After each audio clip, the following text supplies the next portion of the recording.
Vamos a ver ahora una de las maneras, o entre otras cosas, de cómo el desbalance se procura compensar, balancear eso que se me desequilibra. ¿Sí?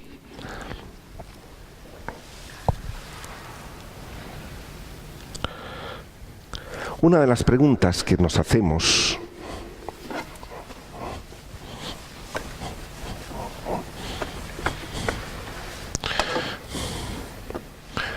y que también es saludable hacérsela, pero cuando el juez interno me lo recalca demasiado, ya no es saludable. Pero nos preguntamos siempre,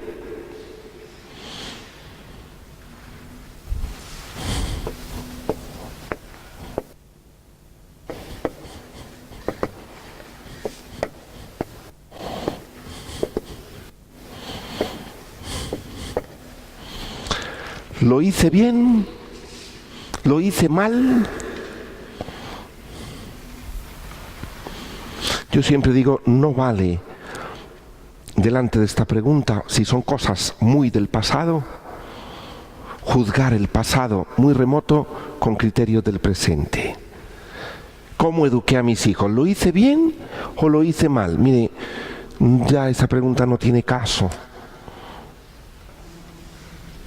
Porque ahora, después de 30, 40, 50 años que tienen tus hijos, después de todo eso, pues ya vas a juzgar tu pasado con un criterios que tienes ahora, con lo que has conocido, con la madurez, con el recorrido de la vida. No vale. Pero el ego siempre se lo pregunta, ¿lo hice bien? ¿Lo hice mal? ¿Ha gustado a otros o no les ha gustado? Son cosas normales cuando no se desbordan. Y la normalidad es cuando uno invita a alguien a comer y dice, ¿te ha gustado la comida? Bueno, eso es normal.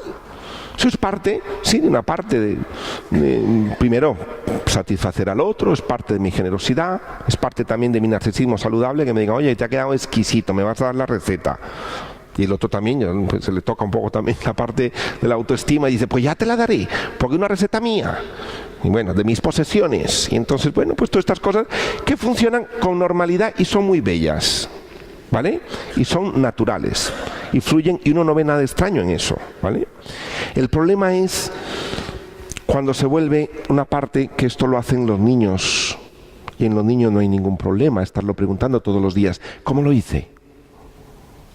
¿Le gustó? ¿Te gustó, mamá? Ven para que lo veas. ¿Lo hice mal? ¿Lo hice bien? Soy un niño, pero hay gente que no solo a veces lo pregunta a los demás, sino que internamente comienza, lo habré hecho bien, lo habré hecho mal. Y entonces cuando comienza el machaque, recordemos, es el ego que enloquece si ha hecho algo mal. Y uno dice, ¿por qué? ¿No soy un ser humano? ¿Tengo que hacer todas las cosas muy bien? Pero cuando tengo una persona muy narcisista en sentido negativo, esto va a ser una pregunta de todos los días. ¿Habré quedado bien? ¿Me habrán entendido bien? ¿Habré quedado mal? ¿Quedé fatal? ¿No me van a volver a hablar? Hay que ver. Claro, la imagen que tenía de mí ahora ya le cambió. Claro, porque ella pensaba. Y uno dice, ¿me explico cómo a veces esto puede desbalancearse? Y bastante. Claro que esto le duele al ego. También hay gente, curiosamente, que retrasa las decisiones. ¿Habéis visto personas? Yo he visto personas que delante de una compra, hasta cierto punto comienza, ¿me lo compro? ¿No me lo compro? Sí me lo compro, no me lo compro. Llevan a un amigo, ¿me lo compro?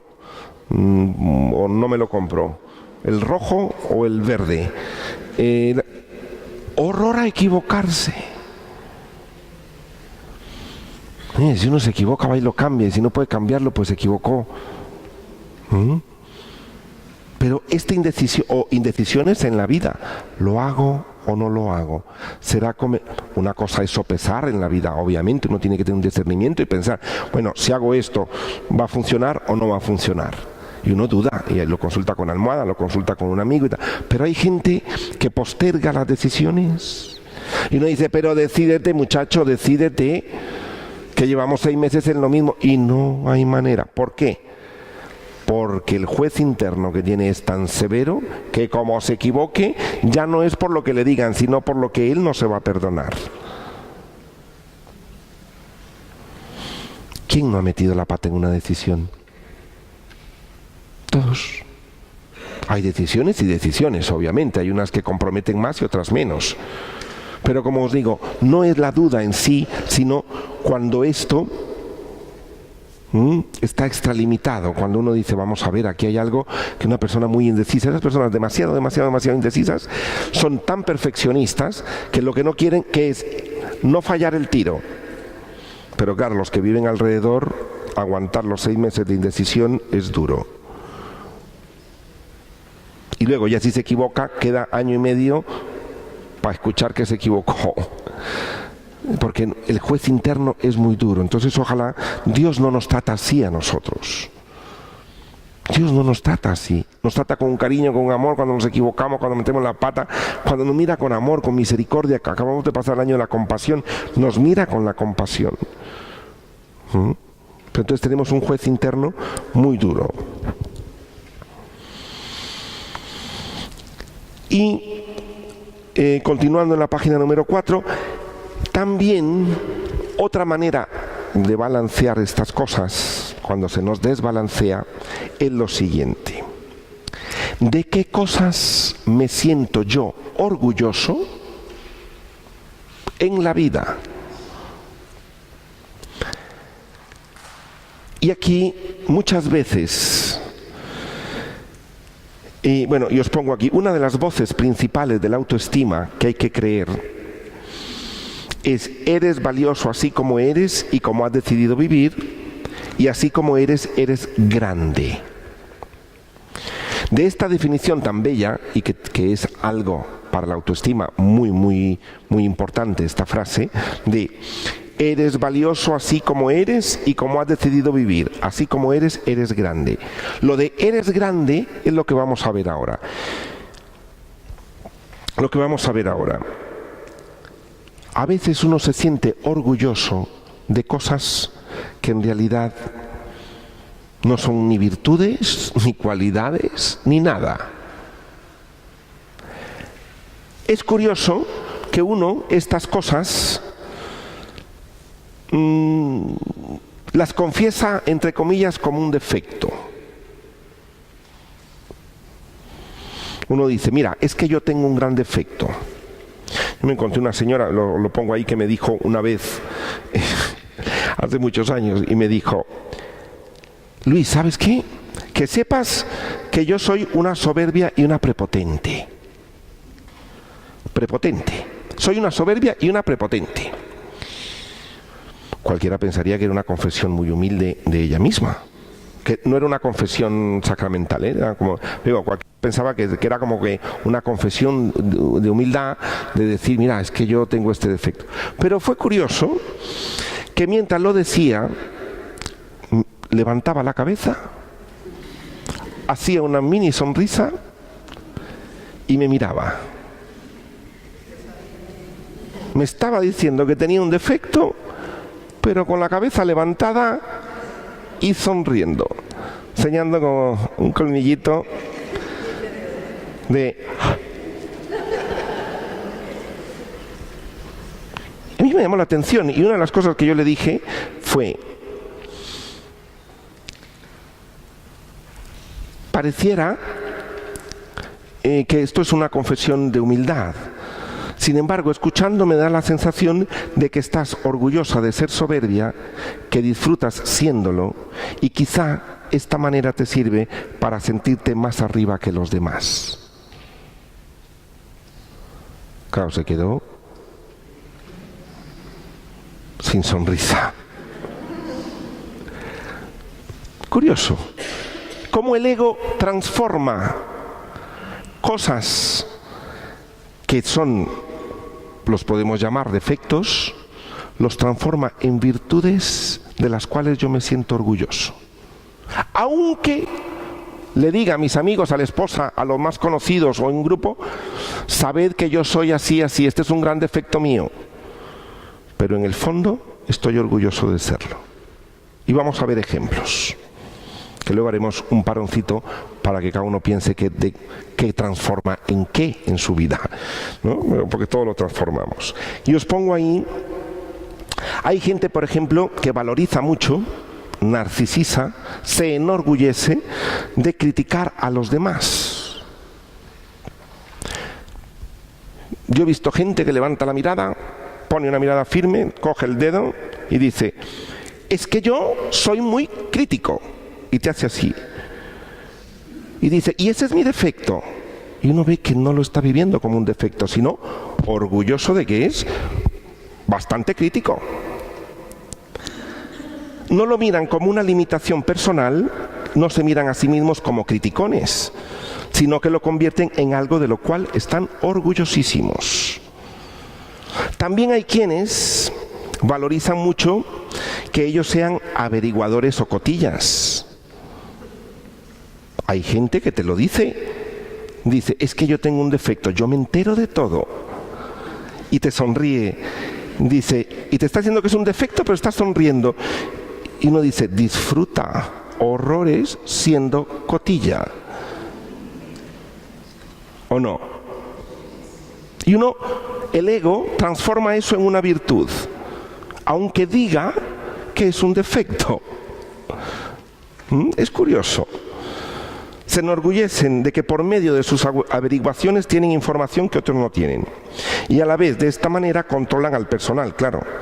Y tienen cogidos a los demás. Lo miran como un valor añadido que tienen y se sienten orgullosos de ser así. Hay personas también que valorizan el ser muy directos. Yo soy de los que dijo las cosas directamente a la cara. Yo soy pan, pan, vino, vino. Dice, y ese es mi defecto. Y uno ve que no lo vive como un defecto. Lo vive con un orgullo de ser así. Narcisiza, valoriza, se enorgullece. Y esta es una transformación que hace el ego. Hay quienes también, ser irónicos, hay gente muy irónica que dice, pues que sepas que yo soy bastante irónico. O perdona por esta ironía, es que yo soy muy irónico. Pero lo dice como con un orgullo de serlo. También los que utilizan la agresividad. Puede ser narcisizada, puede ser muy valorizada. Gente que dice, le dije de todo y hasta de lo que iba a morir, me despaché muy a gusto.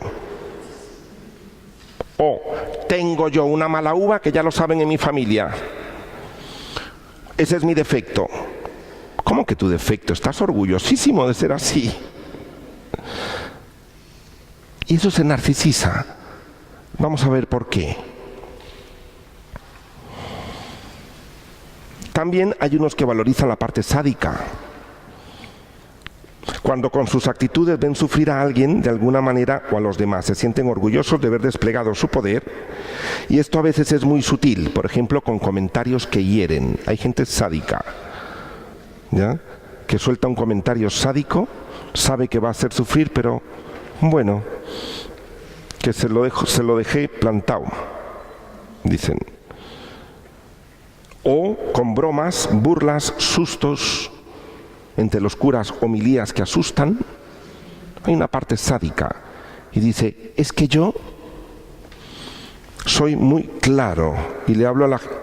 Y dice, pero no te das cuenta, eso de claro, hay una parte sádica cuando ve que el otro le pone unos ojos de susto por lo que está diciendo y disfruta viendo al otro asustado. Hay gente que el esfuerzo masoquista, los que estáis en el otro, el esfuerzo masoquista de ser muy generoso, de nunca pensar en mí, de buscar activamente el sufrimiento, de ser el último, de quedarme sin comer, de tal, ese esfuerzo lo convierte en una virtud. Y te dicen, mi defecto es que yo siempre soy el último de casa. La frase, pues según uno lo ve o la ve hablando de eso, la frase que uno le pondría después es, y nadie como yo. Aunque se queja, pero y nadie como yo. Me explico, esto que es muy sutil, pero que lo vemos, yo creo que lo veis en vuestra vida o no, que todos hemos narcisizado, nos enorgullecemos de cosas que uno, aunque diga que es un defecto, no lo vive uno como un defecto. Está orgulloso de ser así. También hay gente muy suspicaz, anda viendo segundas intenciones en todo lo que escuchan.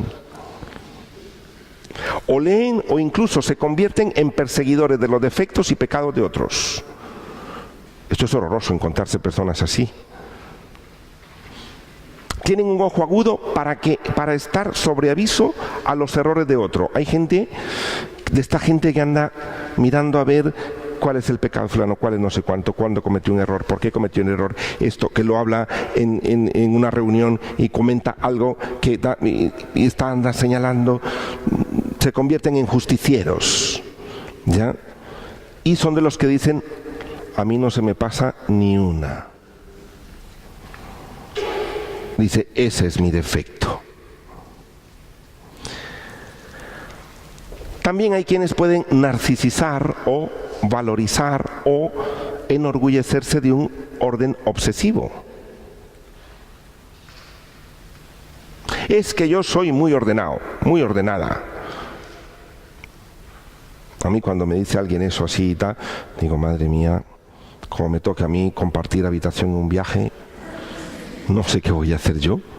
Porque me dice, y que sepas que ese es mi defecto. Digo, ya no por el defecto, sino por el orgullo con que lo dice. El ser avaro, por ejemplo, también. Hay gente que se enorgullece de ser avara. O gente, que esto también es muy común, que se enorgullece de ser un Don Juan, de esos picaflores que nunca aterrizan, ¿ya? Y dice, no veas, ya caen como moscas, ¿sí? Sí que, y ese es mi defecto, que es que yo con las mujeres, mira, de defecto no, usted lo vive y se deleita en eso. ¿Me explico? ¿Pero es que tengo un defecto? No, lo vive de otra manera. Y esto lo vemos mucho más explícito cuando vemos a los matones, por ejemplo, ¿ya? Un matón o personas de la mafia o cosas de estas que extorsionan y matan y se cuentan entre ellos quién ha matado más, quién ha hecho doler más, esto que vemos en las películas, ¿ya? Entonces uno dice, eso, ¿quién se puede enorgullecer de eso? Pues un ego bastante trastornado, obviamente, en este caso, que puede enorgullecerse de una cosa de estas, ¿no? Y esto, una buena pregunta es, ¿qué cosas narcisizo yo en mi vida? ¿Qué cosas valorizo que en realidad no son para valorizar? Pero que en casa todo el mundo sabe y me lo puedo decir y de hecho lo digo. Ya sabéis cómo soy yo. Si ya conocéis mis defectos, pero lo dicen no con dolor por tener un defecto, sino estáis enterados en casa. En guerra avisada no muere soldado. Es curioso, claro, uno después viene aquí al templo, escucha la palabra de Dios, donde le dice la humildad y claro, y uno tiene esto muy valorizado, cómo le cuesta llegar a entender de que eso no es algo para enorgullecerse. Como la señora esta, que sepas que yo soy una soberbia y prepotente. Y te hace como diciendo, ten cuidado tú también, la cosa puede ir a peor. No es para enorgullecerse eso. ¿Por qué lo hace el ego? Lo hace engañosamente. Hay gente también, por ejemplo, los hay porfiados, hay gente que no se traga nada en la vida. O hay gente muy desconfiada, que anda desconfiando y dice, yo no me trago nada de lo que me cuentan, nada. Y lo dice como una virtud. Todo este tipo de cosas. Es engañosamente lo convertimos en virtud, cosas que no lo son, aunque digamos que es un defecto, porque esto me hace desplegar un poder sobre los demás. ¿Ya? Me hace desplegar un poder sobre los demás. Cuando yo interiormente siento que alguna parte de mi estima, de que la inseguridad que llevo y tal, esas cosas me hacen avisarle al otro que yo estoy por encima. Alguien que es muy cotilla, cuando le informa al otro, dice, este es mi defecto, ¿eh? ¿Qué te está avisando? Cuidadito que de ti pronto me averiguaré 4 cositas muy interesantes. Yo no me trago nada de lo que me dicen. Yo siempre soy muy desconfiada. Te está avisando que cuando él se pone por encima, me explico, lo valoriza porque eso le da poder. Una persona muy discutidora, que discute todo, por todo, todo lo porfía, todo lo discute, todo no sé cuándo. ¿Qué te hace sentir abajo? ¿Por qué? Porque tú a mí no me vas a convencer. Y dice, es que este es mi defecto. Yo discuto todo. Pero lo dice muy contento. ¿Sí? ¿Entendemos esta parte? Bien.